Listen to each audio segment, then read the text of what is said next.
parce que voilà, dans les webinaires, voilà, on les veut en format court et que ça déborde pas. Donc merci à tous d'être avec nous aujourd'hui. C'est notre troisième mardi de Démoclès en format donc à distanciel, bien estival. Malgré qu'on est déconfiné, on continue dans ce format-là parce que, comme je le disais tout à l'heure, on est aujourd'hui à plus de 230 personnes confirmées. Hein, ça va continuer à monter. Là, on est à 103 déjà. Voilà. Donc aujourd'hui, le thème de notre mardi de Démoclès porte sur la présentation de certaines filières de valorisation.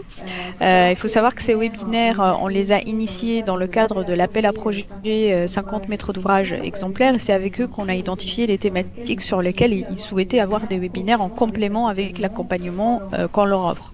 Et donc les filières de valorisation, mieux opérationnelles, mieux les connaître leurs contraintes, comment elles fonctionnent, comment faire de sorte que sur mon chantier, j'arrive à sortir des flux qui intègrent bien ces filières.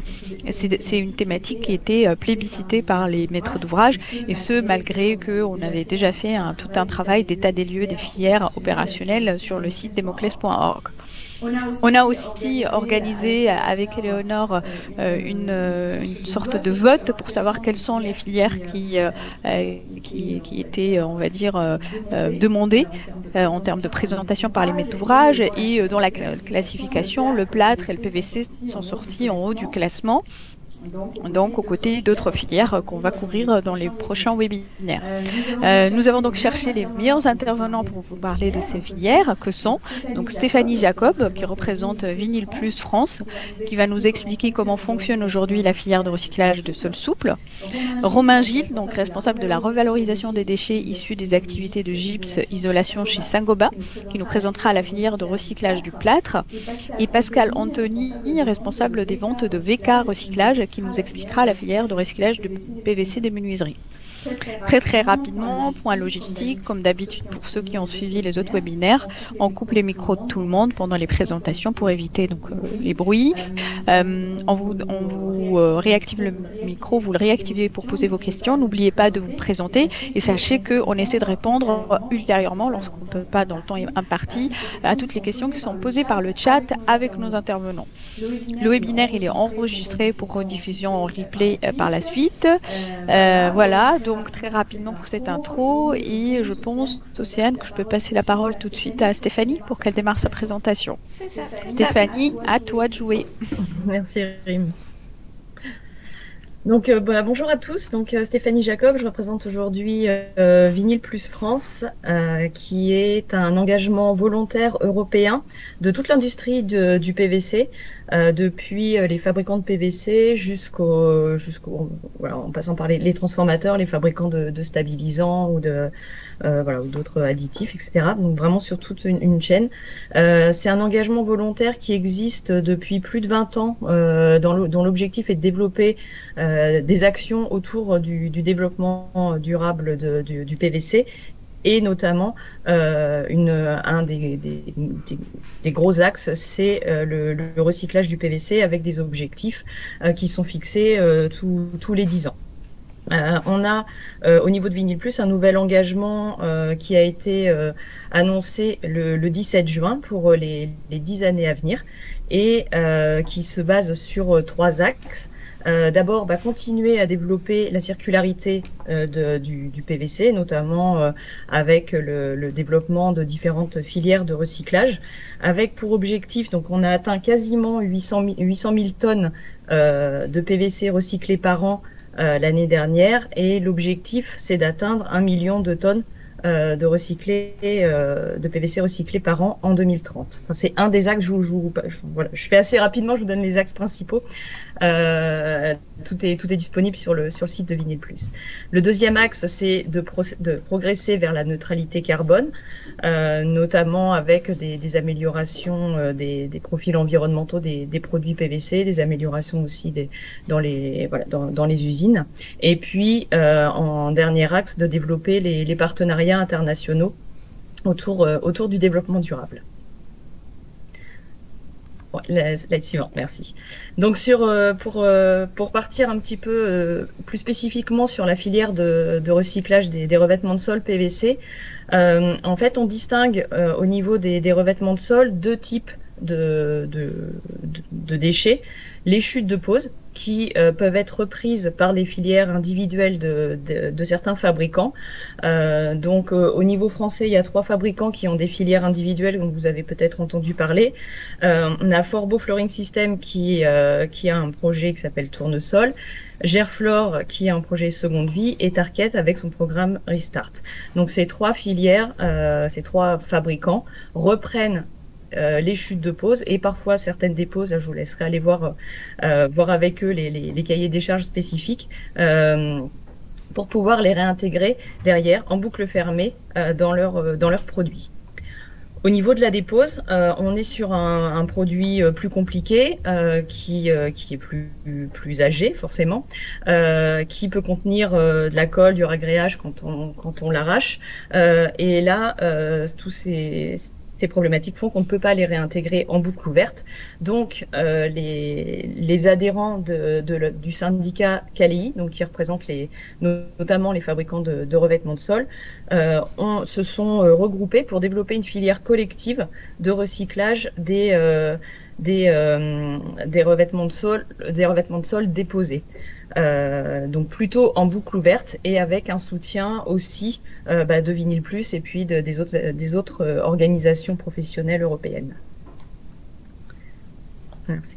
Donc je vais passer assez rapidement parce qu'en fait globalement on va dire que sur les programmes les systèmes sont un petit peu basés sur le même système. L'idée c'est des différents programmes de s'organiser autour d'une convention, d'un partenariat entre le fabricant et les poseurs de revêtements de sol, de trier les chutes et puis après de les renvoyer vers l'usine de recyclage qui va permettre de les recycler. Donc là, vous voyez quelques photos du programme Tournesol, donc de Forbo.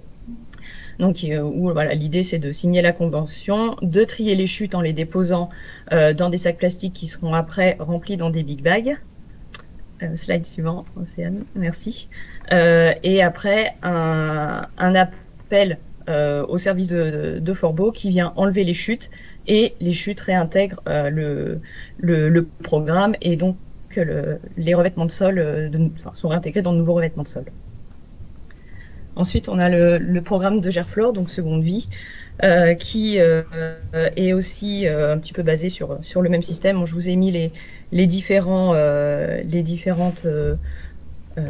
organisations.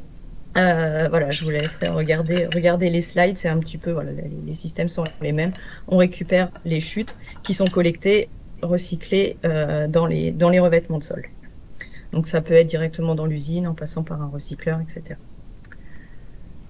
Et donc Restart, de la même façon, permet de collecter aussi sur chantier ou en ramenant les déchets chez l'entreprise de pose pour pouvoir derrière les réintégrer dans les usines, avec des schémas, des organisations qui peuvent être un petit peu différentes selon les uns ou les autres.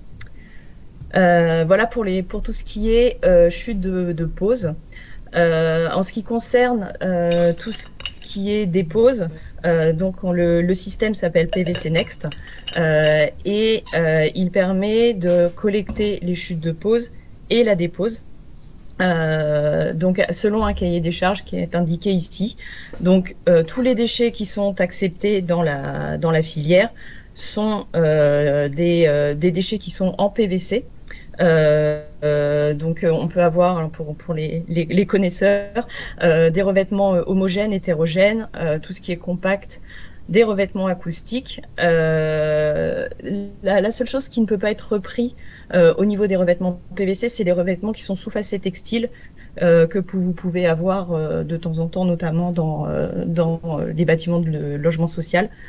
Et puis, bien sûr, donc l'amiante, voilà, évidemment, enfin, l'amiante est refusée. Et derrière, aussi tous les revêtements qui ne sont pas en PVC, pardon, qui ne sont pas en PVC, les revêtements textiles, les moquettes, linoléum, les caoutchoucs, voilà, les revêtements sur feutre, etc.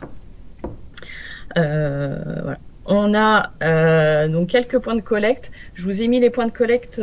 J'ai pas mis forcément tous les points de collecte qui existent parce que tous les points de collecte ne sont pas forcément très actifs au niveau de la collecte. On a développé le système il y a quelques années en installant pas mal de points de collecte sur la France et au démarrage, en tout cas, on a eu du mal à avoir des entreprises de pause motivées sur le tri.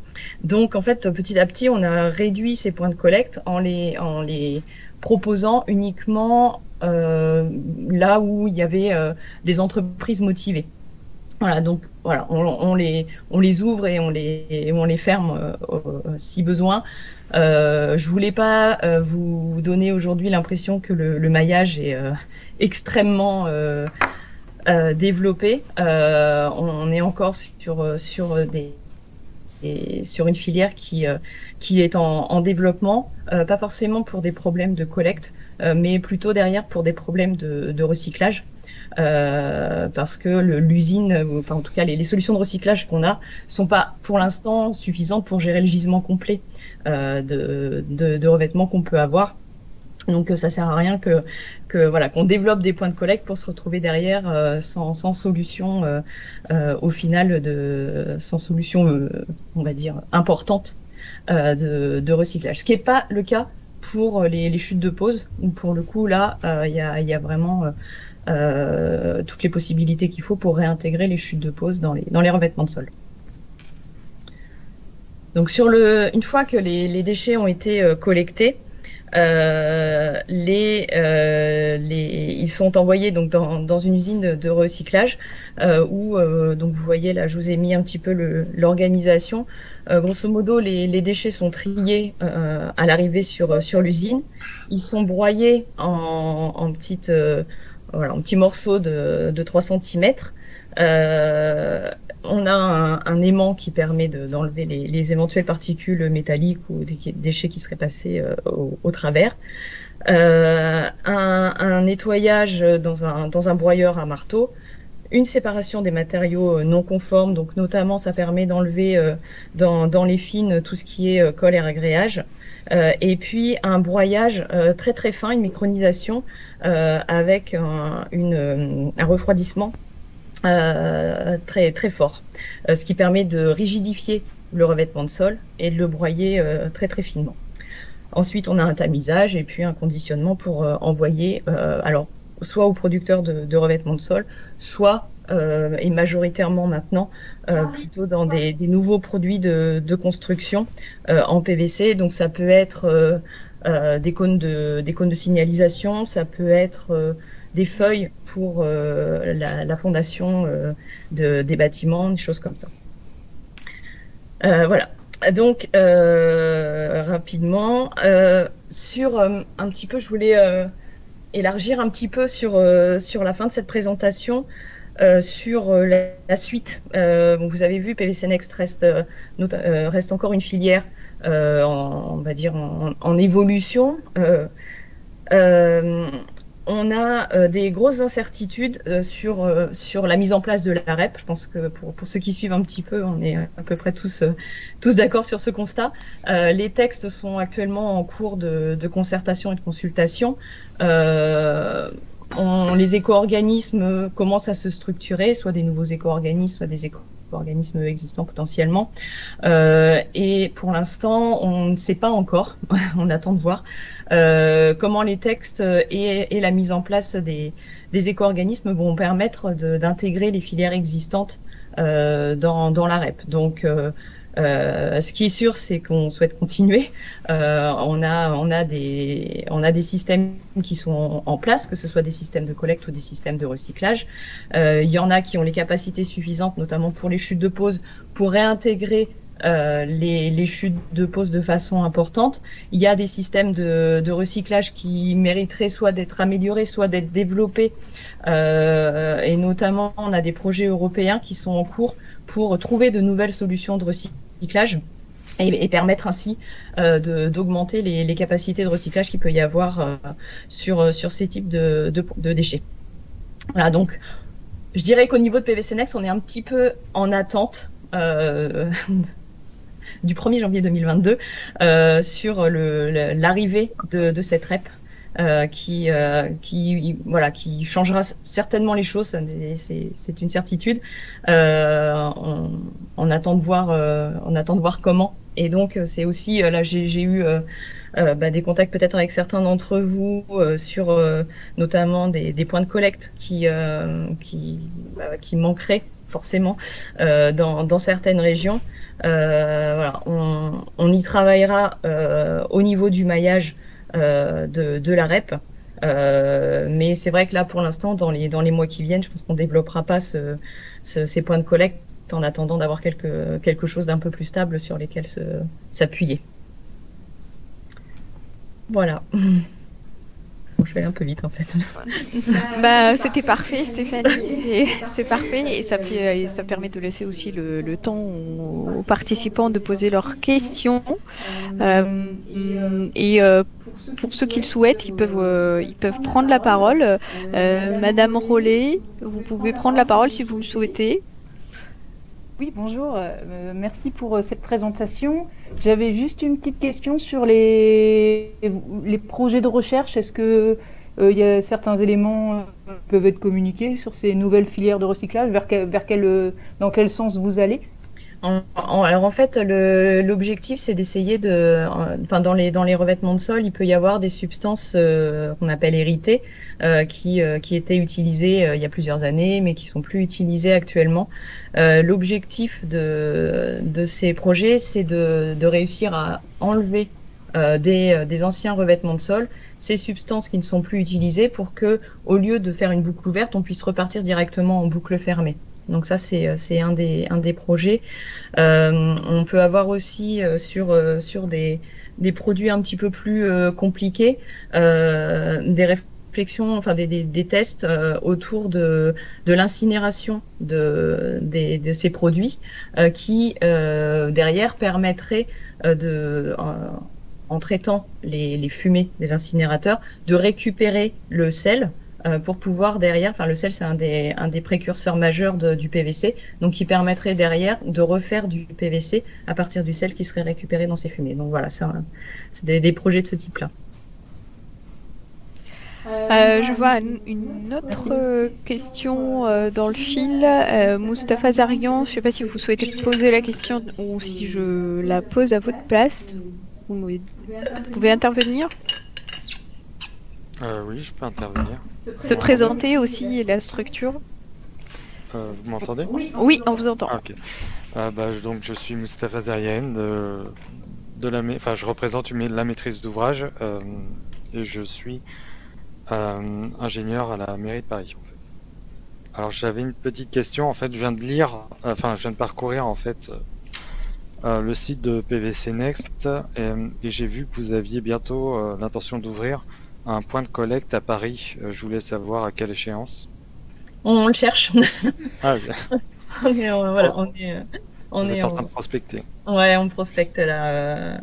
On prospecte pour essayer d'en trouver. C'est vrai que, mais comme je le disais, Paris c'est peut-être un cas particulier parce qu'on sait qu'on peut avoir du gisement de façon très très régulière, mais c'est pas si simple que ça quand même de trouver le point de collecte au bon endroit. En fait, on avait un point de collecte qui était un peu éloigné de Paris et du coup qui était trop loin. Les coûts de transport du coup étaient un peu problématiques. Donc là, on essaie de trouver un point de collecte un peu plus proche. C'est vrai que c'est pas forcément très très simple. Et comme je le disais, le maillage se développant avec la REP, voilà, on cherche ce point de collecte sur Paris, mais ça sera peut-être le seul. Donc, je voyais qu'il y avait une question sur Bordeaux aussi. Pour l'instant, sur Bordeaux, je pense qu'on va attendre d'avoir un petit peu un état des lieux au niveau du maillage qui sera fait, du maillage des points de collecte qui seront faits au niveau de la REP pour pouvoir s'intégrer en fait, plutôt que d'avoir quelque chose qui soit en décalage avec ce qui pourrait être développé au niveau de la REP.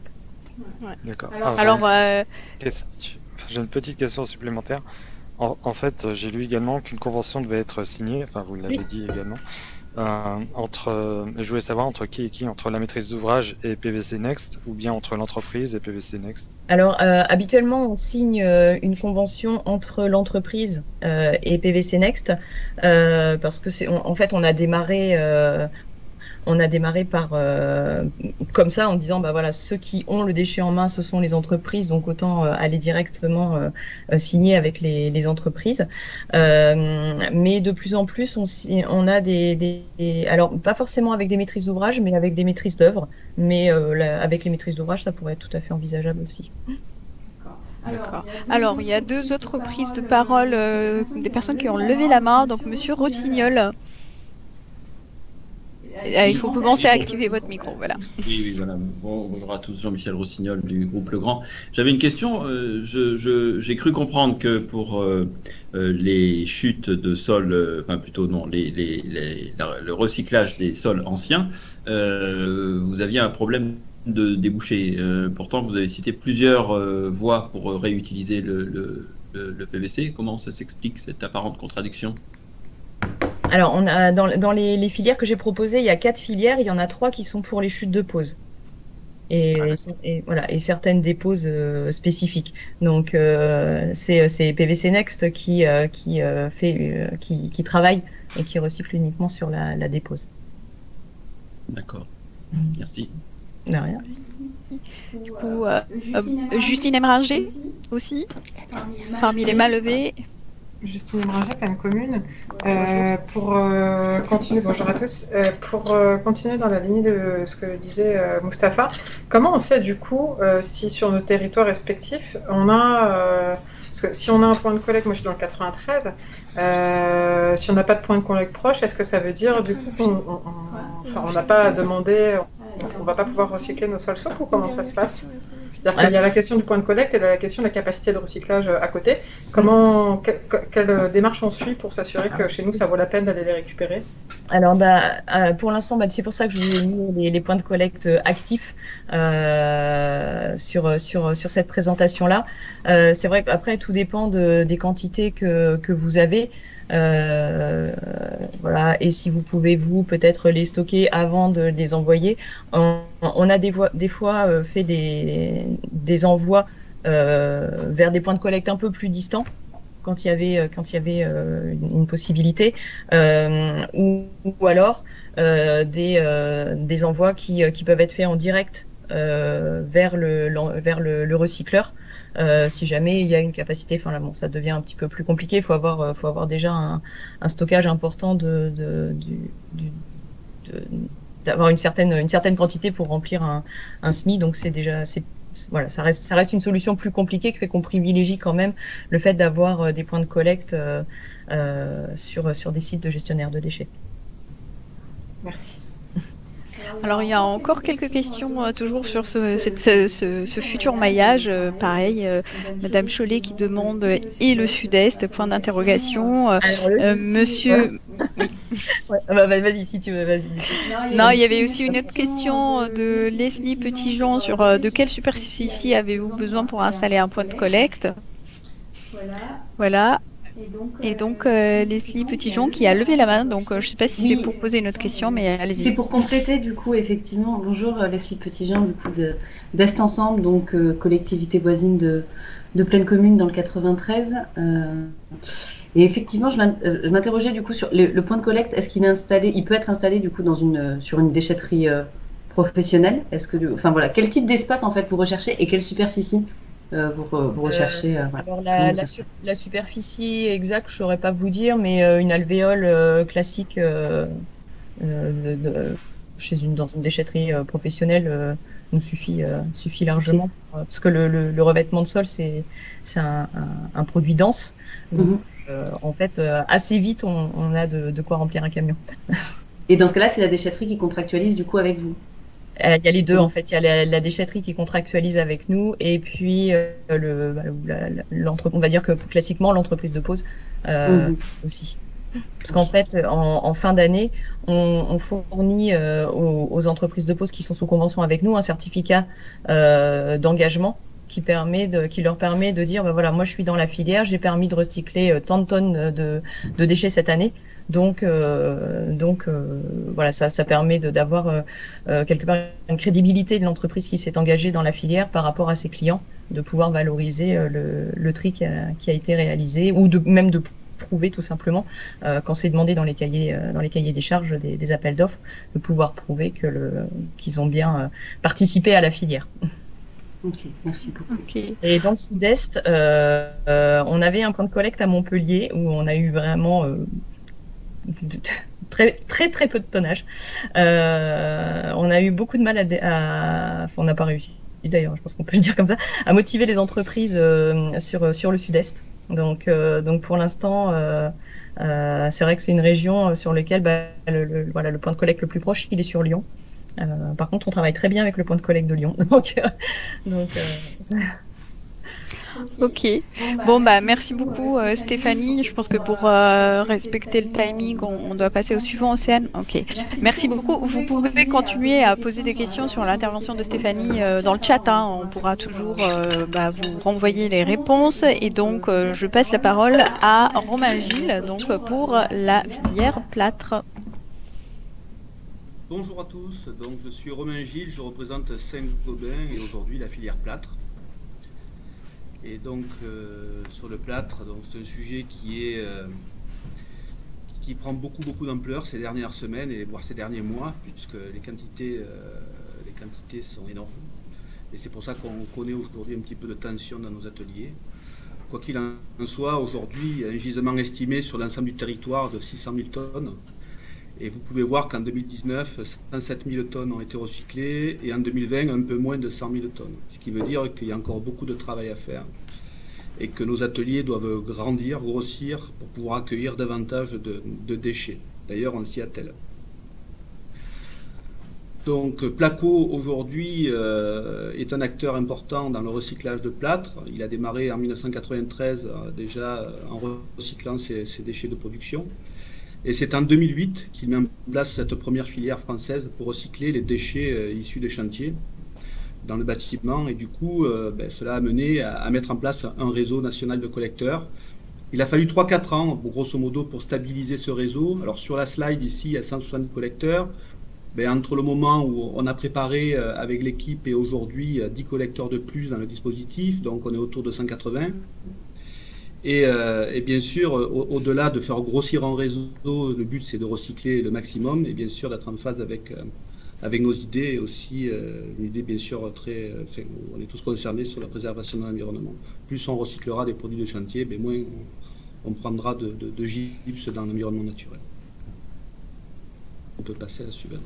Donc Placo Recycling, on met un fournisseur responsable parce qu'on a mis tout en œuvre pour pouvoir récupérer un maximum de déchets. Mais le principe, il est pareil que au lieu de passer par l'extraction de matières premières, le déchet, lui, est accueilli dans un atelier qui va broyer et séparer le papier du gypse. Et à la place de l'extraction des matières premières, va intégrer la production, va être ensuite transporté une fois que la plaque de plâtre est fabriquée sur un bâtiment. Et puis le bâtiment, durant toute sa vie, un jour ou l'autre, il va falloir le démolir ou le rénover ou le faire évoluer vers d'autres choses. Et du coup, on va le déconstruire et puis ce plâtre, au lieu de le jeter, il va falloir le recycler. Et donc là, pareil, on travaille avec un réseau de collecteurs que je vous présenterai par la suite. Alors avant de vous présenter le réseau de collecteurs, grosso modo, vous allez voir un petit peu le principe. Alors c'est un schéma de principe de fabrication de plâtre. Donc là, on est du gypse au plâtre. Donc j'extrais le plâtre. Il y a une phase de broyage, une phase de stockage, puis ça passe dans des fours. Et cette matière première est stockée dans des silos ou dans des cirques, ce qu'on appelle des cirques, nous, des grandes zones de stockage. Et c'est sur la slide après qu'on va passer du plâtre à la plaque de plâtre. Ce plâtre donc va être mélangé avec d'autres produits. Ce produit donc qui est pâteux, ce qu'on appelle la gâchée, donc va couler de manière continue sur une feuille de carton qui aura été déroulée. Et vous avez, imaginez une grande ligne de fabrication, vous avez une gâchée de plâtre qui coule en continu sur ce carton-là. Et une fois que je dirais, le parcours est effectué, il y a une deuxième feuille qui se met par-dessus et un couteau va venir calibrer, couper les plaques aux bonnes dimensions. Et ces plaques humides vont passer dans un séchoir. Et ce séchoir, une fois que les plaques ont passé, elles seront empilées à l'extérieur avant d'être, je dirais, protégées, mises sur cale pour être envoyées chez nos clients. Donc le principe reste relativement simple, mais ce qui est intéressant, c'est de voir la gâchée qui vient, je dirais, apporter un petit peu cette transformation incroyable lorsqu'on regarde une chaîne de fabrication. Alors, Placo Recycling, lorsqu'on a dit tout ça, c'est un mode d'emploi qui est relativement simple, qu'on va retrouver, je dirais, chez la quasi-totalité des industriels qui ont mis en place des solutions de recyclage. Si je suis maître d'ouvrage, par exemple, j'ai un chantier de construction ou de déconstruction. Je peux être une déchetterie, je peux être aussi une entreprise, tout simplement. Et dès que je suis concerné ou que j'ai le souci de donner une deuxième vie aux produits que je vais démonter du chantier dans lequel je suis, il va falloir que je me renseigne sur le collecteur le plus proche de chez moi. Donc c'est pour ça que le maillage des 180 collecteurs sur l'ensemble du territoire reliés aux 3 ateliers de recyclage de plâtre permet d'apporter cette solution aujourd'hui. Donc une fois qu'on a identifié le collecteur le plus proche, le collecteur va mettre à disposition les contenants dédiés, adaptés en fonction de la problématique du chantier, son accessibilité, s'il y a des étages, pas des étages, si on travaille plutôt en intérieur ou en extérieur, donc tout ça. Normalement, nos collecteurs, nos partenaires sont en capacité d'apporter ces solutions logistiques-là. Une fois que ces déchets ont été récupérés par le collecteur, donc ceux-ci sont massifiés, et dès que suffisamment de matière est massifiée, il nous envoie cette matière dans nos ateliers déportés. Comme je vous le disais, aujourd'hui, on a 3 sites de production qui sont sur Chambéry pour l'Est, Vaujour pour la région parisienne et Cognac dans l'Ouest. Nous avons 2 ateliers déportés sur Chambéry et Vaujour, donc on travaille avec des prestataires externes et qui nous font la préparation. Et sur Cognac dans l'Ouest, on a l'atelier intégré au site de production. Donc l'atelier, c'est simple, je broie mes plaques de plâtre, je sépare le gypse du papier, et le gypse est ensuite, en fonction d'un cahier des charges précis, en fonction d'une granulométrie précise, ce gypse est ensuite envoyé dans nos usines de production pour refabriquer, pour réintégrer du recyclé dans la fabrication de plaques de plâtre. Pardon. Alors, comme je vous le disais, il y a un cahier des charges qui est relativement précis. Alors, en fait, il y en a 2. Il y a le cahier des charges que le collecteur va transmettre à l'entreprise pour que le tri sur chantier, et nous, on les accompagne sur ces dossiers-là, puisqu'on leur fournit des documents types pour pouvoir réaliser un CCTP. Et donc, et nous, on a un cahier des charges très précis par rapport aussi au collecteur, puisque nous, on recycle uniquement du plâtre. Donc, il ne faut pas de fer, il ne faut pas de bois, il ne faut pas tout ça, donc uniquement du plâtre, pour qu'on puisse avoir un gypse de bonne qualité. Et tous les chantiers, tous les types de chantiers sont concernés. Ça peut être du tout petit chantier, du moyen chantier, du gros chantier. Et nos collecteurs sont capables d'apporter une solution qui va d'un sac, d'un big bag à une benne, ou d'autres types de contenants, type container ou rack à roulettes métalliques, si je travaille à l'intérieur, de manière à ce que le service soit optimisé et que la collecte soit la plus efficiente possible. Alors sur l'autre slide, là vous avez la carte de France. Donc à gauche, vous avez les 3 usines qui sont matérialisées. Je vous le disais, Cognac, Chambéry et Vaujour. Et vous avez l'ensemble du maillage de collecteurs sur la France. Vous avez 3 couleurs. Donc chaque couleur est rattachée au collecteur de la couleur. Voilà, vous avez Chambéry en jaune sur le côté droit, en vert Cognac, et puis la partie rose sur la région parisienne. Donc un maillage qui est quand même important et qui se densifie. Voilà. Donc comme je vous le disais tout à l'heure, ce qui est intéressant dans le plâtre, donc on est sur quand même un matériau qui est recyclable à 100% et à l'infini, hein, ce qui se dit. On est en capacité d'apporter des attestations de recyclage auprès de nos clients. Alors il y a des clients qui demandent des attestations 1 fois par an, on a des clients qui nous les demandent tous les mois, parce qu'il y a des chantiers spécifiques et on a besoin d'avoir une attestation pour apporter la preuve que le déchet qui a été récupéré a bien intégré une filière de recyclage. Et puis nous mettons à disposition une clause de type à intégrer dans les CCTP, donc pour les entreprises, de manière à les accompagner sur la gestion des déchets de plâtre sur leur chantier. Donc les 4 raisons incontournables pour recycler les déchets de plâtre, donc, on les connaît tous, puisque c'est d'abord pour répondre aux obligations réglementaires et aux exigences de certification. C'est recourir à une solution déjà compétitive et la seule d'avenir, parce que aujourd'hui, lorsqu'une entreprise travaille avec un collecteur qui fait partie d'une filière où le plâtre est recyclé, on est en termes sur le plan économique sur une grosse partie de la France, même s'il y a des disparités de coûts en France, notamment sur les coûts d'enfouissement ou les coûts DIB, mais je dirais que sur les 2 tiers de la France, les entreprises qui sont dans les filières s'y retrouvent économiquement, puisque celles-ci, lorsqu'elles amènent leur gypse ou lorsque leur gypse est récupéré sur le chantier, la TGAP est à minima déduite du montant du coût qu'ils payent habituellement. Et bien sûr, c'est d'être aussi un acteur engagé dans la transition vers une société de l'économie circulaire, donc on est en plein dedans. Et on réfléchit en permanence pour s'améliorer et avancer sur l'ensemble de ces sujets. Alors, les déchets aujourd'hui et demain avec la REP, donc Stéphanie en a parlé un petit peu, c'est vrai que c'est le grand point d'interrogation, même si on sait un petit peu de choses, mais tant qu'on ne sait pas qui va prendre le relais, on ne peut pas non plus avancer. Et puis, une fois que l'éco-organisme aura été désigné, celui-ci sera un petit peu le chef d'orchestre et organisera ça, et on sera au courant de leur méthode. De toute façon, aujourd'hui, c'est simple, l'entreprise qui réalise les travaux gère les déchets du chantier pour le compte du maître d'ouvrage.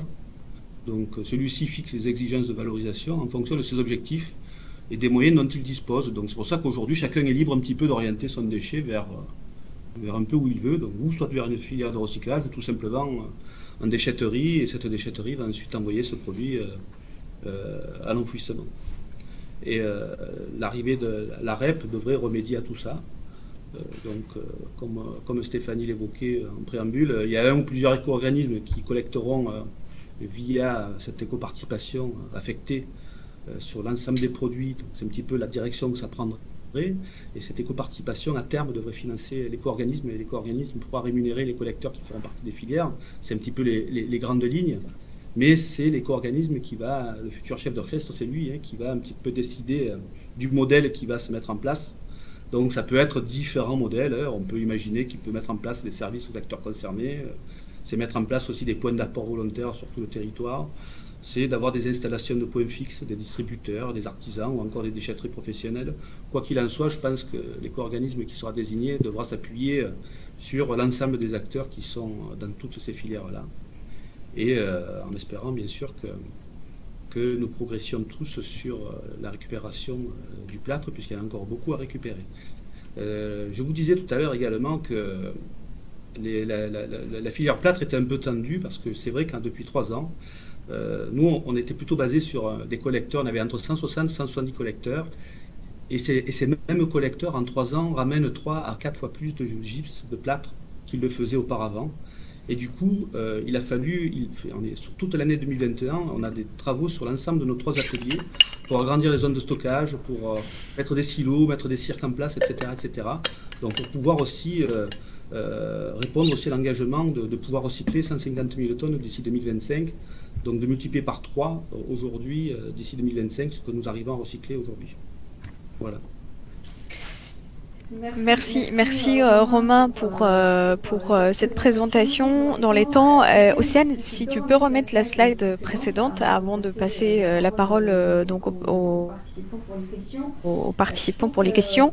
Je pense que Romain, on est d'accord que dans ce tableau, ce que vous présentez, c'est un continuum et non pas une rupture. C'est-à-dire ce qui est fait aujourd'hui avec les entreprises de travaux sur les chantiers et la façon dont elles travaillent. Ce que rédige un maître d'ouvrage comme exigence dans CCTP, on va dire, va venir demain trouver une réponse harmonisée, nous l'espérons, grâce à la mise en place de la REP et de l'éco-organisme qui, lui, est là pour structurer la filière. Donc, on va dire, ce sont des maillons d'une même chaîne de valeur qui doit, voilà, et donc ça ne doit pas être lu comme aujourd'hui, c'est l'entreprise, le maître d'ouvrage et la liberté, et demain, bon, c'est le problème des co-organismes. Non, le problème, le maître d'ouvrage et l'entreprise de travaux, leur participation dans le système est déterminante pour que demain, comme aujourd'hui d'ailleurs, comme aujourd'hui, en fait, c'était un peu l'idée de cette présentation de filière, de dire elles existent déjà, ça va être structuré, amplifié demain grâce à la REP et à un chef d'orchestre, mais elles existent déjà et donc c'est important aussi d'insister sur le rôle que vont jouer ces acteurs en amont de la filière et qu'ils doivent continuer à jouer ce rôle. La maîtrise d'ouvrage va avoir un rôle, mais c'est primordial, quoi. C'est-à-dire que sans la maîtrise d'ouvrage, on n'avancera pas. Donc nous, en tant qu'industriels, on met à disposition les ateliers de recyclage, on récupère beaucoup de déchets. À côté, vous savez très bien que nous, on fabrique des plaques de plâtre, que nous avons des clients, qu'on suit des entreprises, que nous avons des commerciaux qui visitent des distributeurs, des entreprises de pose, etc. Et ces gens-là, aujourd'hui, ont besoin de ce type de réponse-là parce que les chargés d'affaires prescription placo, qui rencontrent aussi la maîtrise d'ouvrage, sont questionnés aussi sur l'ensemble de ces... Parce que voilà, le fait que la REP arrive, en fait, il y a plein de questions qui se soulèvent, il y a plein de sujets qui arrivent sur la table, et il faut qu'on puisse apporter les réponses.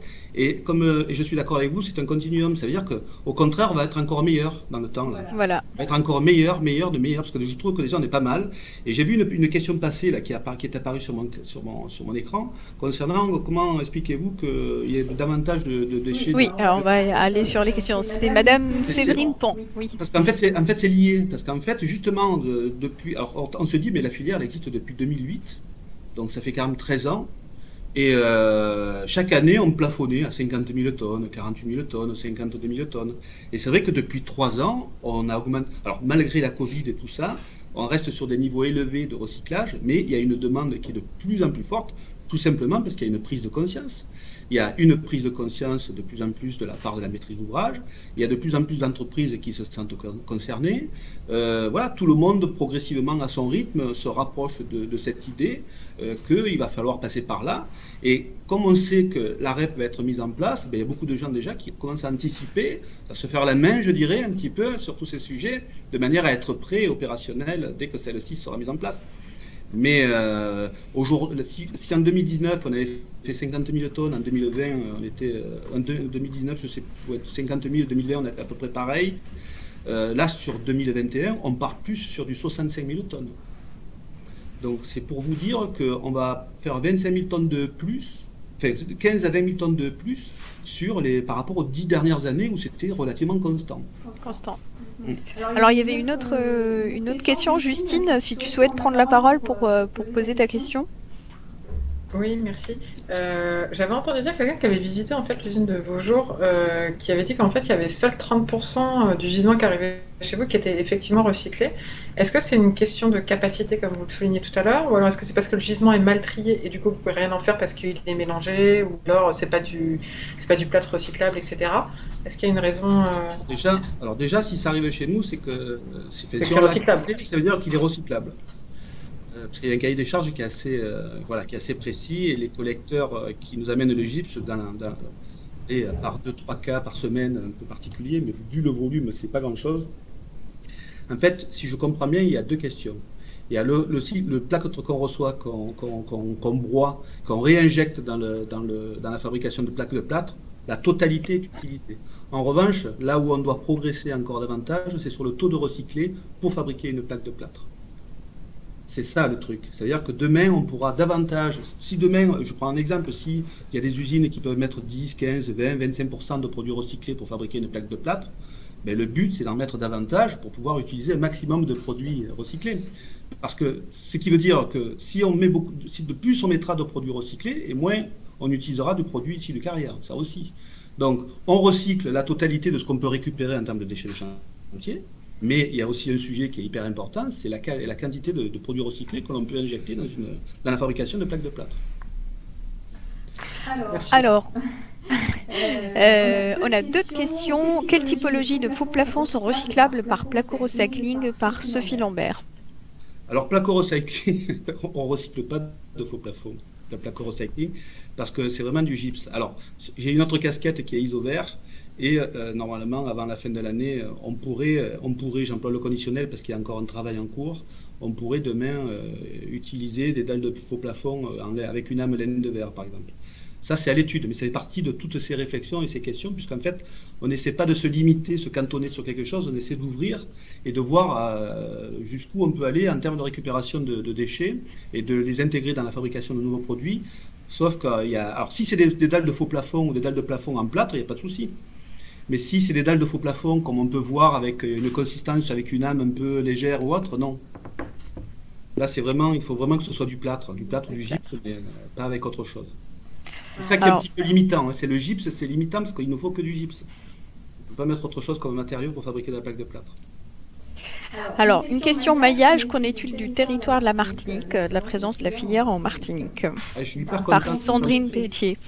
Je suis ravi d'entendre cette question parce que je suis en contact actuellement avec la Martinique, la Guadeloupe et la Guyane.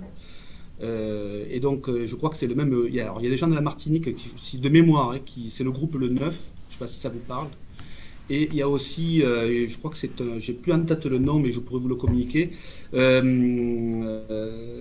territoire ultramarin est en train de se mobiliser aujourd'hui, et notamment la région des Caraïbes. Alors j'ai un peu moins de retours sur l'océan Indien et sur la Polynésie, mais il est certain que la REP va concerner tout le monde. Et même nos collègues qui sont de l'autre côté. Donc il va falloir aussi réfléchir et voir un petit peu comment ça va se passer tout ça. Mais oui, il y a des acteurs, j'ai plus en tête les noms là comme ça, là, mais je vous les communiquerai si vous voulez sur la Martinique, sur la Guadeloupe et sur la Guyane. Ok. Océane, est-ce qu'on a encore le temps de prendre une ou deux questions ou... Ok, d'accord. Alors, Sophie Levesque, comment peut-on recycler les doublages, plaques de plâtre plus polystyrène? Je pense qu'on a déjà eu un début de réponse, mais...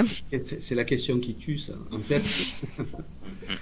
fait, c'est incroyable parce que la difficulté qu'il va falloir gérer plus tard, c'est tout ce qui est isolant, enfin complexe isolant associé à une plaque. Ça veut dire qu'il y a, si on veut, de toute façon, il va falloir qu'on trouve la solution. Hein. Voilà, on en parle, mais la solution, il faut qu'on la trouve dans l'année, les 2 ans qui arrivent. C'est de pouvoir séparer ce complexe du complexe isolant, parce que c'est polystyrène, mais ça peut être une laine de verre, une laine de roche, hein, collée à une plaque de plâtre. Donc il y a des réflexions et des outils. On essaie des outils en ce moment pour séparer les éléments de manière à pouvoir les recycler le mieux qu'on peut, quoi. Mais il y a des outils, en fait, c'est des machines. C'est des machines qui tournent, des trucs, des essoreuses. Il y a plein de procédés, entre guillemets, industriels qui sont testés actuellement pour pouvoir séparer les éléments d'un autre, quoi. Sachant que la solution idéale à l'avenir, c'est de pouvoir poser et de pouvoir, même dans les constructions neuves ou les rénovations, ben c'est je ne devrais pas le dire, mais il faudrait utiliser des éléments séparés systématiquement maintenant. Et je sais qu'il y a une question d'économie derrière aussi, parce que ça reste aussi le nerf de la guerre, l'argent. Mais il est certain qu'aujourd'hui, les solutions séparées sont quand même beaucoup mieux lorsqu'on fait de la rénovation ou qu'on construit un bâtiment. Alors, on va prendre une dernière question. J'ai vu Laurent Catrice, vous pouvez prendre la parole si vous souhaitez poser votre question.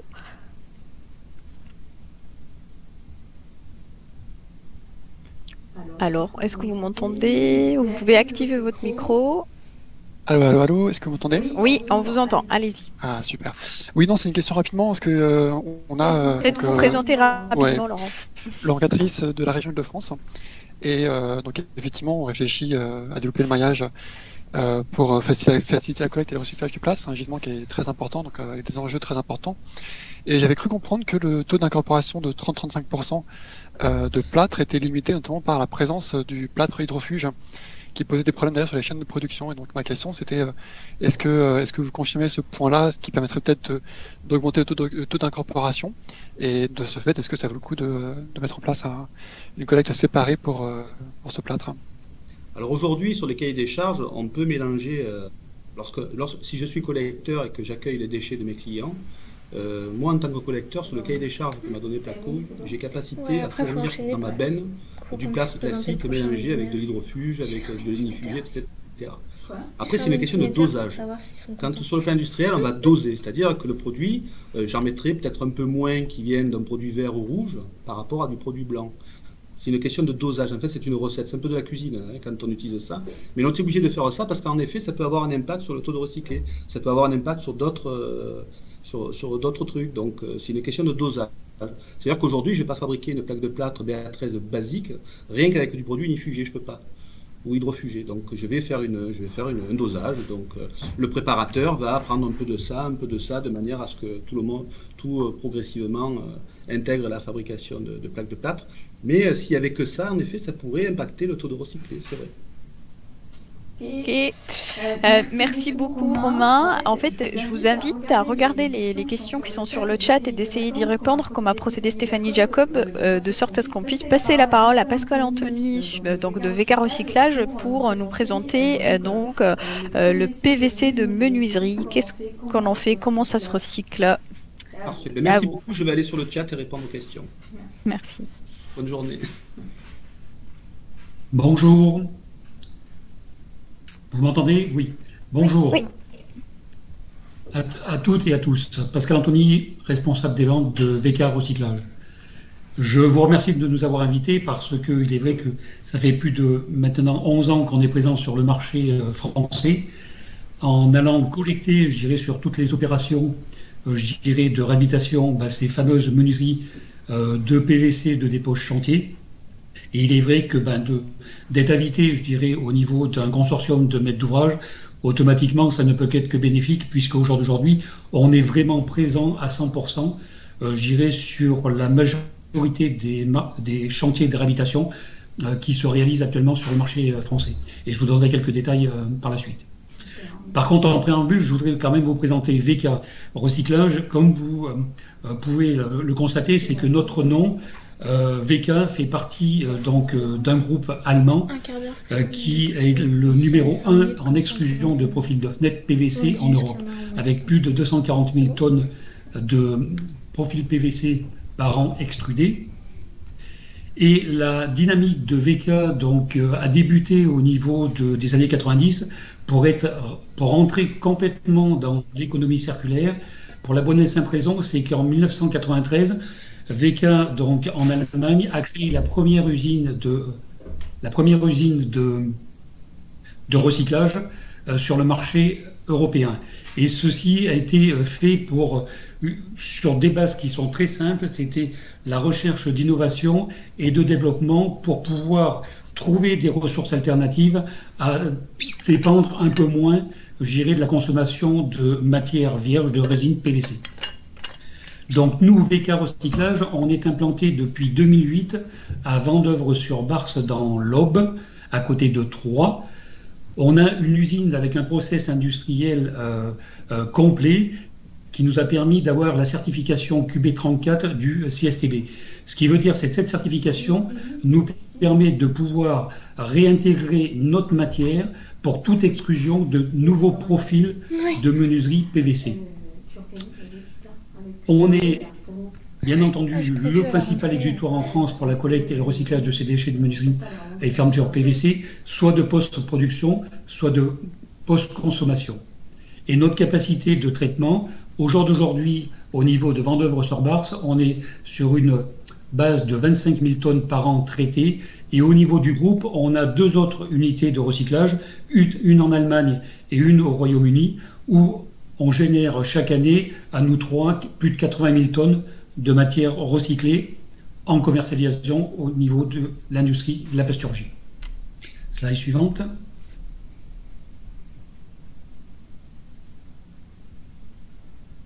Donc la production de notre PVC au jour d'aujourd'hui sur les 25 000 tonnes que nous traitons, elle provient à 60% du marché français. Mais il est vrai qu'on a 40% d'importation de notre sourcing d'entrée matière qui provient de nos voisins européens. Alors, vous me direz le pourquoi. Eh bien, c'est très simple, c'est qu'en 2008, lorsqu'on s'est implanté en France, on a peut-être oublié, je dirais, un facteur essentiel, c'est que notre produit, donc les menuiseries PVC de dépôt chantier, malgré qu'elles soient 100% valorisables, ne sont pas interdits en centre d'enfouissement. Donc on a été, et on est toujours en concurrence, je dirais, avec ce modèle conventionnel d'évacuation de déchets. On a essayé de mettre tout en œuvre parce qu'on sait qu'au jour d'aujourd'hui, le marché français génère à peu près 50 000 tonnes de dépôts de menuiserie PVC en France, et qu'à partir de 2030, on va être sur une base à peu près de 150 000 tonnes. Mais il est vrai que par rapport, je dirais, à nos pays voisins européens, qui ont tous, eux, un décret d'interdiction. Nous, en France, nous ne l'avons pas. Slide suivante. Donc, en 2016, pour essayer de rentrer sur ce marché-là et pour que l'on ait beaucoup plus de sourcing d'entrée matière provenant du marché français, on a décidé d'aller directement sur le marché en proposant une solution vraiment de collecte, donc directement en amont, pour nous permettre vraiment de pouvoir, on va dire, directement capter ce gisement à la source. Donc, ce qui veut dire, c'est qu'au jour d'aujourd'hui, au niveau de notre gestion, on a à peu près un partenariat avec 170 points de collecte qui sont des centres de tri qui travaillent avec nous suivant conventions et contrats que l'on a signés à l'année pour pouvoir être performant à chaque demande d'intervention sur chantier. On gère donc les dépôts, les enlèvements des contenants, le traitement des déchets de PVC, toutes marques de menuiserie et fermeture d'époges chantier. Donc ça, c'est un point, si vous voulez, c'est qu'on est vraiment sur la menuiserie PVC, je dirais, dans sa fonction. Ce qui veut dire, c'est lorsqu'elle est déposée, on va pouvoir automatiquement traiter, nous, cette menuiserie, alors qu'elle peut avoir encore son vitrage, elle peut avoir encore des métaux, sa quincaillerie, sa pommelle, etc., etc. Et tout ceci, tout ce produit-là, on va directement le régénérer au niveau de notre unité. Pour essayer d'arriver à avoir un certain modèle économique au niveau de notre service, c'est qu'on va réaliser donc une facturation sur une participation forfaitaire au niveau du poids collecté. Ce qui veut dire, c'est qu'au niveau d'une benne de 30 mètres cubes, qui va représenter à peu près 4 tonnes de menuiserie PVC avec son verre, on va facturer directement un forfait de collecte au poids suivant la région où va être localisé le chantier. Alors vous me direz, on essaie d'avoir un forfait de collecte qui va être majoritairement, on va dire, général pour tout le marché français, mais il est vrai qu'en fonction de certaines zones en France, on est obligé d'appliquer d'autres forfaits de facturation qui nous permettent d'avoir cette rentabilité de collecte. Par contre, ce que je tiens quand même à mentionner, je dirais, à la maîtrise d'ouvrage, c'est que malgré, je dirais, cette participation forfaitaire que l'on facture, chaque acteur, que ce soit l'entreprise de pose, que ce soit l'entreprise générale, que ce soit l'artisan poseur, il a vraiment un gain économique réel par rapport à une collecte conventionnelle de traitement DIB. Donc pour vous donner un chiffre, si vous voulez, suivant les localisations de chantier, on est sur des bases entre 30 et 50% moins chères que si on était sur un coût de traitement DIB. Slide suivante. Au niveau de notre produit, si vous voulez, on a deux services de collecte au niveau de dépôt chantier. Donc ça va être la menuiserie PVC, donc le seul sans son verre, où là on va obtenir un taux de valorisation de 85% après traitement sur notre plateforme de recyclage. Et on a également la collecte donc PVC plus verre qui représente au jour d'aujourd'hui, on va dire, les 80% de notre collecte. Donc cette collecte menuiserie PVC plus verre, par contre, on est obligé de travailler sereinement avec un centre de tri parce qu'il va nous préparer directement notre gisement pour qu'on puisse récupérer le PVC seul. Et pour récupérer ce PVC seul, le centre de tri va réaliser donc par une action de grappinage la casse de verre pour nous permettre de récupérer ce PVC seul, mais également cette opération de grappinage pour des raisons économiques également, pour ne pas être trop en concurrence avec une collecte conventionnelle au niveau de DIB, au niveau de son prix. Par contre, depuis maintenant 2 ans, on arrive quand même à bien retravailler, je dirais, le verre, puisqu'on a 2 exutoires verriers en France qui, au jour d'aujourd'hui, reçoivent ces gisements donc, de verre par action de grappinage au niveau de leur usine de retraitement, qui leur permettent de pouvoir le régénérer et qui puissent repartir en verre, soit en verre creux, soit au niveau d'un flotte de verre plat. Mais ce qui est intéressant, c'est que lorsque l'on est sur ces 2 modèles-là, je dirais, aussi bien le PVC seul que le PVC plus verre avec le verre en filière de recyclage, on est quand même sur des taux de valorisation de 90% du déchet PVC de dépôt chantier. Donc là, on arrive à des taux qui sont vraiment très performants. Slide suivante. Pour notre organisation, si vous voulez, au niveau de la collecte sur chantier, pour vous dire, au jour d'aujourd'hui, sur le marché français, on est sur une base, on doit avoir 276 bennes qui sont présents sur tous les marchés de réhabilitation sur le marché national. Donc pour pouvoir essayer de suivre, ce nombre de bennes, on a pris part et on a investi au niveau de l'application digitale Waste Marketplace qui permet déjà au niveau du détenteur du déchet de faire ses demandes de rotation, d'enlèvement directement par lui-même sans qu'il passe par la forme conventionnelle d'appel téléphonique. Et également, ça lui permet de pouvoir visionner et de pouvoir automatiquement obtenir le poids des mixtes évacués sur son chantier en temps réel dès que la benne est réceptionnée au niveau du centre de tri. Donc ce point-là, si vous voulez, au niveau de cette suivi, de cette traçabilité, avec cette application, ça nous a permis on va dire, de nous professionnaliser, mais surtout de décupler, toutes les demandes pour être beaucoup plus performants au niveau des prestations réalisées sur les chantiers. Et le point qui est également déterminant pour vous, maître d'ouvrage, c'est qu'au niveau de l'issue du chantier, on délivre un certificat de recyclage de votre chantier, vous mentionnant le nombre de menuiseries qui a été déposées, le poids et la matière que l'on a pu régénérer directement au niveau de votre chantier. Et ça, ce sera très important au niveau de la loi AGEC, parce qu'il faudra impérativement que vous puissiez le mentionner au niveau de vos appels d'offres. Et je tiens quand même à faire un point parce qu'on travaille énormément avec Démoclès et on est également partenaire du projet EMAT pour la création de cette identité multi-acteurs pour la traçabilité des déchets de chantier et du bâtiment qui va être de toute façon un point, on va dire, très important pour le bon fonctionnement, je dirais, de la REP du bâtiment, au niveau des déchets du bâtiment de 2022 et surtout de l'éco-organisme. Slide suivante. Donc pour vous présenter un peu notre process, si vous voulez, c'est une fois que la benne a été collectée donc au niveau d'un centre de tri ou d'un chantier et qu'on est sur un gisement de PVC seul, ce PVC seul est transféré directement à notre plateforme et on va le traiter, le régénérer pour pouvoir en refaire de la matière secondaire PVC.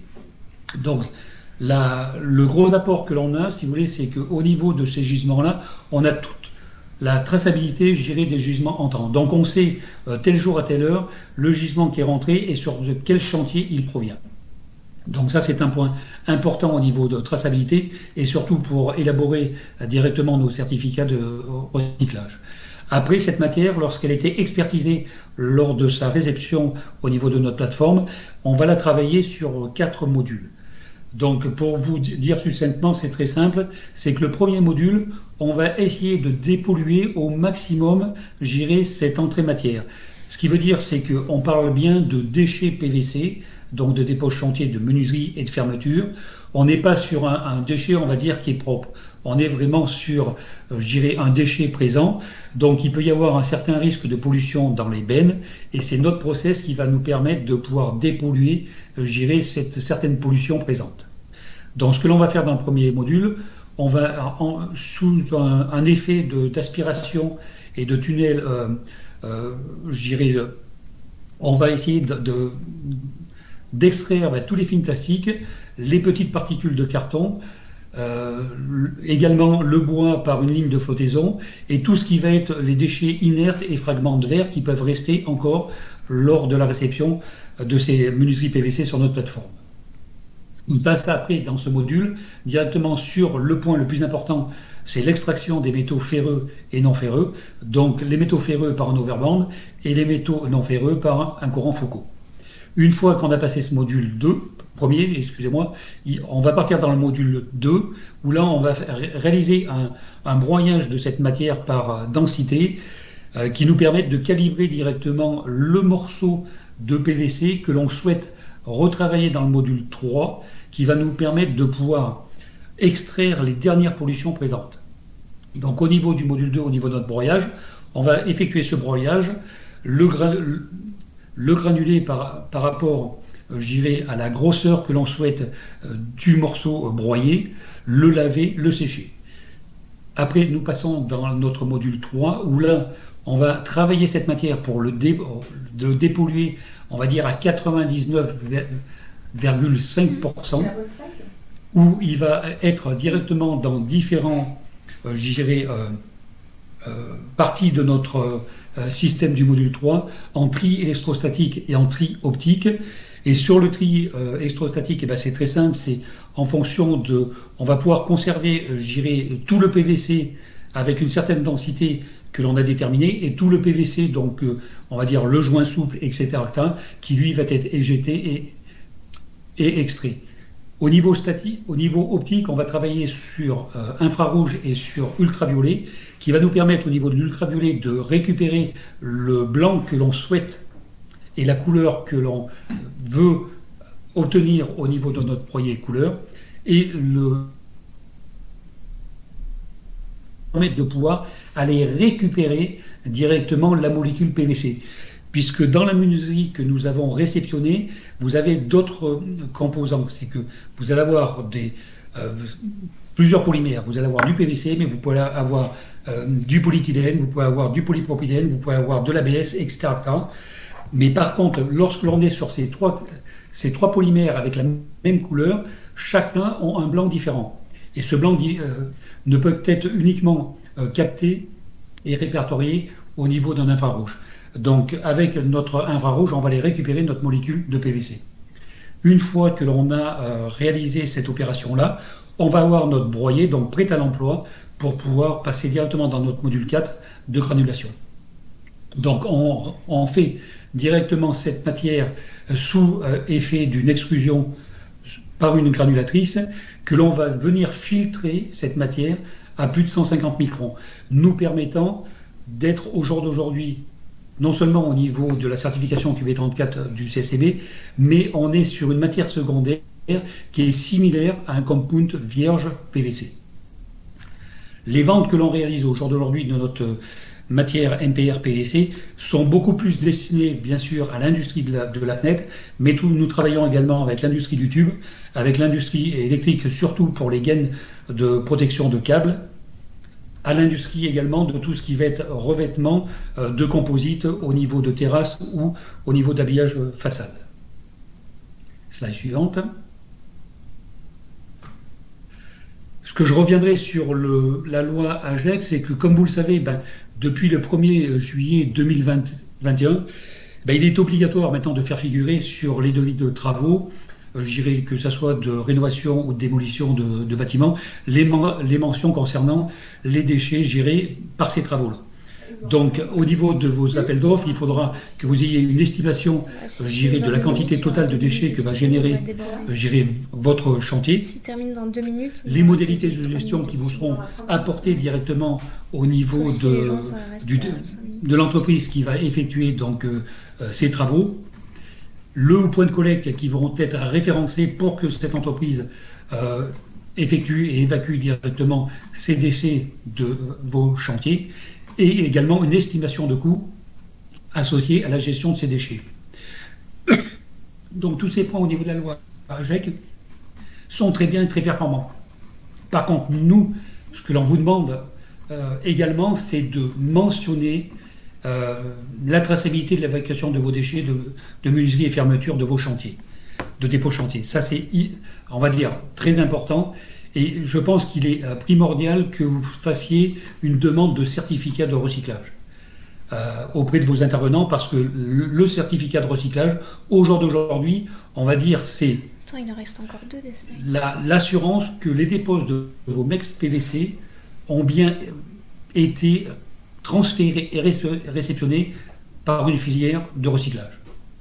Donc ce point-là, je pense qu'il est essentiel, parce que ça vous permet d'être, on va dire, je dirais, plus que rassuré que ces dépôts de PVC de votre chantier ont bien été réceptionnés par une filière de recyclage. Au jour d'aujourd'hui, si vous voulez, c'est qu'on a encore quelques doutes, c'est que tant que, je dirais, la REP du bâtiment ne sera pas mis en place, il se peut que pendant encore cette période-là, on ait certains gisements qui soient encore évacués, je dirais, en centre d'enfouissement. Ça nous est arrivé pas plus tard que hier, donc c'est pour ceci que je vous en parle, c'est un point qui est somme toute très important. Donc par contre, si vous mentionnez, je dirais, cette demande de certificat de recyclage, vous serez assuré que votre gisement a bien été réceptionné par une filière de recyclage. Slide suivante. On en a tous parlé, mes collègues également, au niveau des présentations en préambule qui vous ont transmis. On est vraiment sur le point de cette REP de 2022. Donc nous, en tant que VKR Recyclage, si vous voulez, on en attend énormément, beaucoup de choses. Premièrement, je l'ai mentionné peut-être haut et fort, mais c'est la réalité, c'est qu'on souhaite que cette REP 2022 permette déjà qu'on ait l'interdiction d'enfouir, je dirais, ces produits de menuiserie PVC qui sont 100% valorisables. Ça, c'est un premier point. Et on souhaite vraiment que ça puisse être pris en compte au niveau de l'éco-contribution. Dès que l'éco-contribution sera mise en place au niveau de ce flux de menuiserie PVC, on sait que l'interdiction sans d'enfouissement sera automatiquement opérationnelle. L'autre point que l'on a également, c'est au niveau de cette REP-là, c'est pour développer l'éco-conception.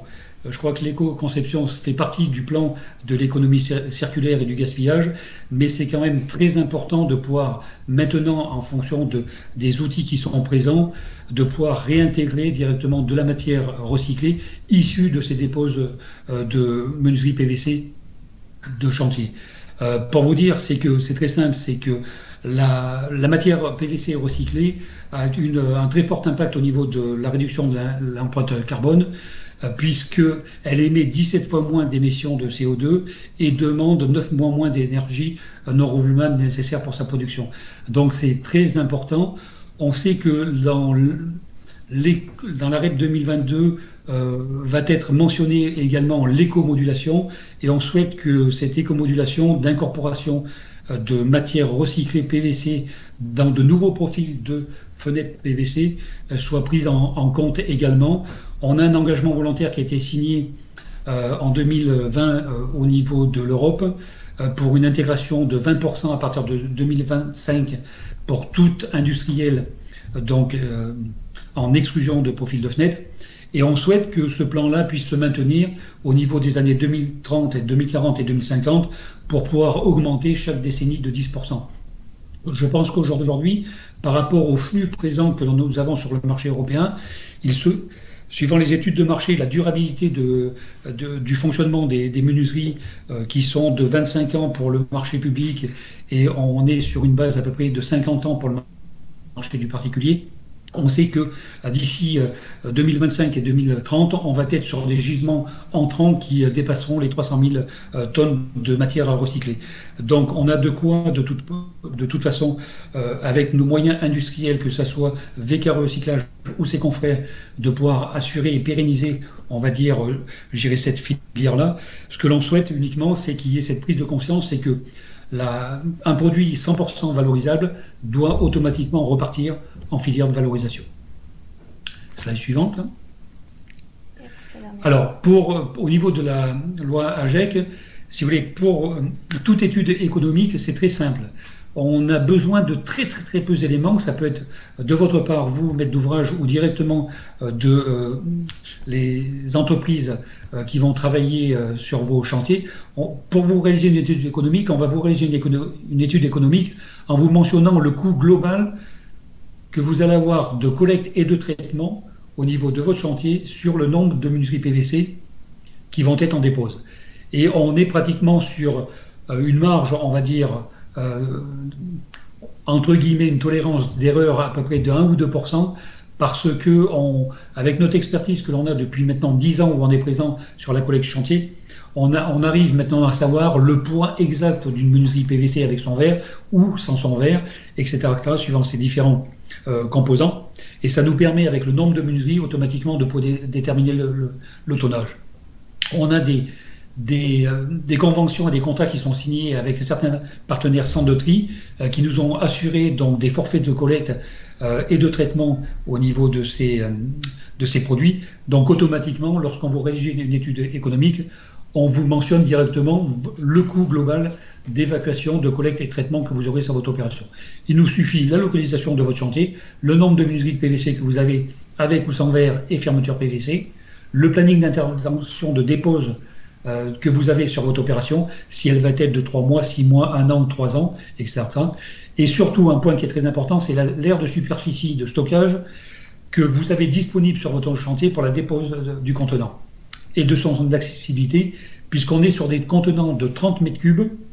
Et un contenant de 30 mètres cubes, si vous voulez, c'est les grosses bennes, je dirais, qui font 2,40 mètres de large par 6 mètres de long et 2,40 mètres de haut, pour qu'on puisse entreposer un volume de plus ou moins 4 tonnes de menuiserie PVC avec son verre. Slide suivante. Je suis à votre disposition pour toutes les questions. Oui. Merci beaucoup, Pascal Anthony. Alors, il y a un peu d'écho. Merci pour votre présentation complète, passionnante et passionnée, et qui d'ailleurs, pour l'avoir revue avec vous, nous a même donné l'envie de visiter votre site pour voir tout ça en œuvre. Alors, si vous avez des questions, alors moi j'en ai vu déjà une de Sylvia Pellegrini de la métropole de Nice qui vous demande: que faites-vous du polypropylène et du polyéthylène? Alors, au jour d'aujourd'hui, ces deux produits-là, malheureusement, partent dans, je dirais, nos déchets ultimes. Parce qu'on est, si vous voulez, de bien prendre en compte qu'on est sur un déchet de menuiserie PVC de dépôt de chantier avec différentes pollutions. Et il est vrai que l'on n'a pas encore pu extraire, je dirais, ce genre de matière qui puisse être composant de menuiserie PVC. Mais c'est un point de toute façon qu'on sera amené à travailler, mais ce que je peux vous rassurer, c'est que tout produit que l'on peut avoir, je dirais, où on extrait du polyéthylène, du polypro ou de l'ABS, c'est vraiment en infime quantité, puisque c'est là où on va retrouver plus dans la fermeture, donc au niveau des coffres de volets roulants, qu'on peut retrouver ce genre de produit, au niveau de cales de transport ou de cales de vitrage que l'on peut avoir au niveau de la menuiserie PVC. Donc ça reste vraiment, je dirais, un gisement qui n'est même pas valorisable, on va dire, sur une base de 1%. Alors, on a une autre question, mais la personne n'a pas mis son nom. Je vois sur votre slide plusieurs types de PVC. Les tubes et les goulottes sont-ils triés au même titre que les menuiseries et peuvent-ils être mis dans la même benne si tel est le cas? Alors, c'est une très bonne question. Pour un produit, je vous dirais oui à 100%, c'est tout ce qui est goulotte électrique.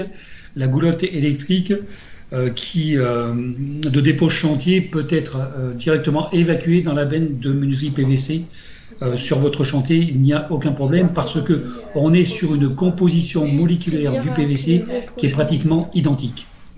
Par contre, au niveau du tube gris, ce que l'on appelle le tube de canalisation, le tube d'évacuation, là malheureusement, on ne le collecte pas. On ne le collecte pas parce que ce produit-là a une composition moléculaire complètement différente de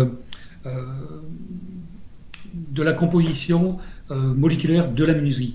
Alors pour vous donner un point, on va dire, sans rentrer trop dans la technique, c'est que la composition moléculaire d'un compound PVC pour de la menuiserie PVC, on ne doit pas dépasser, je dirais, une masse volumique de 1,39 grammes au centimètre cube.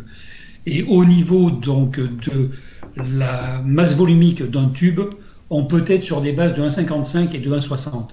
Donc la particularité, si on recevait du tube, on serait obligé malheureusement de le diluer dans notre sourcing d'entrée matière pour pouvoir l'introduire directement au niveau de cette matière-là. Et d'autant plus, on a un point qui est déterminant, c'est que en ayant cette certification QB34 CSTB, au jour d'aujourd'hui, on doit rester sur les mêmes caractéristiques moléculaires qui sont demandées au niveau d'un compound vierge de PVC pour menuiserie. Donc l'intégration de tubes, malheureusement, n'est pas, je dirais, acceptée au niveau de notre collecte.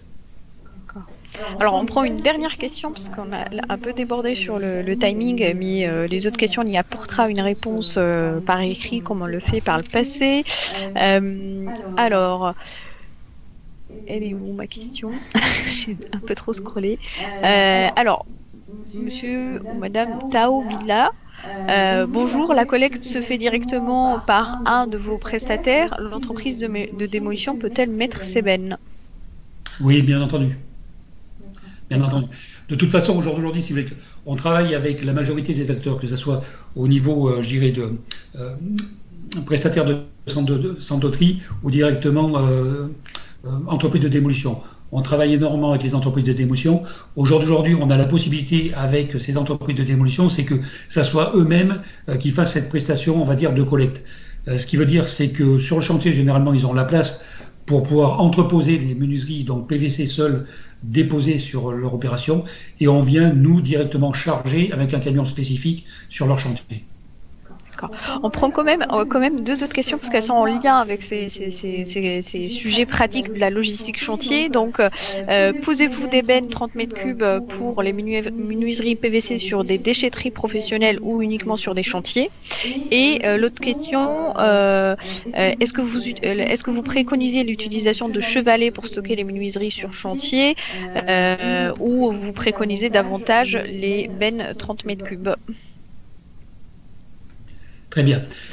Donc, au niveau déchetterie professionnelle, aujourd'hui, par rapport à nos 170 partenaires centres de tri, on doit avoir à peu près une quarantaine qui ont géré une déchetterie professionnelle.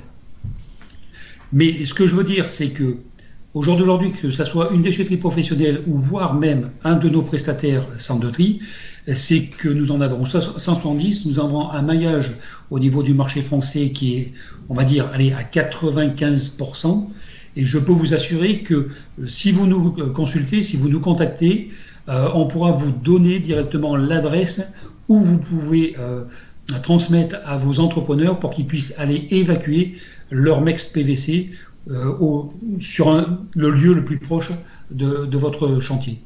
Maintenant, au niveau chevalet, si vous voulez, l'option chevalet aujourd'hui sur chantier, on l'a pas mis en phase parce que on détermine plus un chantier, on va dire, avec la possibilité d'avoir d'emplacement. Le chevalet, si vous voulez, on est toujours sur une base de rentabilité, si vous voulez, au niveau de cette collecte, même si on facture un forfait. Ce qu'il faut, c'est que sur un chevalet, on va entreposer, on va dire, une dizaine de menuiseries, voire une vingtaine de menuiseries, mais on va être sur des poids de collecte par chevalier qui vont être inférieurs peut-être à 200 kg.